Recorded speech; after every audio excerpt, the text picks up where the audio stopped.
ಮುಂದಿನ ದಿನಗಳಲ್ಲಿ ನಾವು ಬೌಂಡ್ರಿ, ಈಗ ತಾವೇ ಅಲ್ಲಿ ಇದ್ದಂಗೆ ನೋಡಿದಾಗ ಗಣಪತಿಪುರ ನಮಗೂ ಬರುತ್ತೆ, ನಿಮಗೂ ಬರುತ್ತೆ, ಎಲ್ಲಿವರೆಗೂ ಬರುತ್ತೆ, ಎಷ್ಟು ಮನೆ ಬರುತ್ತೆ, ಡಿಮಾರ್ಕೇಶನ್ ಇಲ್ಲ. ಅದರ ಬಗ್ಗೆ ನಾವು ವರ್ಕೌಟ್ ಮಾಡ್ತೀವಿ. ಅವ್ರನ್ನ 20 ದಿವಸ ಕರೆಯೋದಲ್ಲ, ಅವ್ರು ಹೇಳಿರೋ ಅಷ್ಟು ಕಮೆಂಟ್ಸ್ಗೆ ನಾವು ಸಹಿತ ಪೂರ್ವ ತಯಾರಿ ಮಾಡಿಕೊಂಡು ಬೌಂಡ್ರಿ ಫಿಕ್ಸ್ ಮಾಡಿ ಇದು ನಮಗೆ ಬರುತ್ತೆ, ಇಲ್ಲಿಂದ ನಾವು ಯಾವುದೇ ರೀತಿಯಾದ ನಿಮ್ಮ ಮಿಸ್ ಅದೇನಾದರೂ ಮಾಡಿದ್ರೆ ಅದನ್ನು ಗಂಭೀರವಾಗಿ ಪರಿಗಣಿಸ್ತೀವಿ, ನೀವು ಅದನ್ನು ಹಾಕಂಗಿಲ್ಲ ಅಂತ ಬೌಂಡ್ರಿ ಫಿಕ್ಸ್ ಮಾಡೋದ್ರಿಂದ ಇದು ಪ್ರಾಬ್ಲಮ್ ಸಾಲ್ವ್ ಆಗುತ್ತೆ.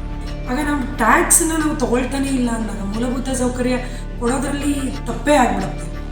ಅದು ಡಿ ಕೆ ಕಂಗ್ರಾಳದ್ದು ಈಗ ನಾವು ಚೆಕ್ ಮಾಡಿಸ್ತಿದ್ದೀವಿ, ಯಾವುದೆಲ್ಲ ಈ ಕತೆ ಅಲ್ಲಾಗಿದೆಯಲ್ಲ ಆ ಟ್ಯಾಕ್ಸನ್ನು ನಾವು ನಮ್ಮ ಹೊಂದಾಣಿಕೆ ಮಾಡಿ ಆ ಜನಗಳಿಗೆ ಅಲ್ಲಿ ನಾವೇ ಹೋಗಿ ಅಲ್ಲೊಂದು ಕ್ಯಾಂಪ್ ಹಾಕಿ ನೀವೆಲ್ಲ ಇಲ್ಲಿಗೆ ಬರ್ತೀರಿ, ನೀವು ಇಲ್ಲಿ ಟ್ಯಾಕ್ಸ್ ಕಟ್ಟಿರ್ತೀವಿ, ಅಲ್ಲೊಂದು ಕ್ಯಾಂಪ್ ಹಾಕೋದು ಈಗ ನೀಡ್ ಆಫ್ ದಿ ಅವರ್. ಅದನ್ನು ಕ್ಯಾಂಪ್ ಇನ್ನೊಂದು ನಮ್ಮ ಗೆಜೆಟಲ್ಲಿ ಎಷ್ಟು ಮನೆಗಳಿದೆ, ಅದರ ಬೌಂಡ್ರಿ ಏನಿದೆ, ಇದಕ್ಕೆ ತಾವು ತಮ್ಮ ಕಡೆಯಿಂದ ಈ ಖಾತೆ ಮಾಡತಕ್ಕದ್ದಲ್ಲ ಅಂತ ಹೇಳಿ ನಾವು ಇಲ್ಲಿಂದ ಬರೀತೀವಿ.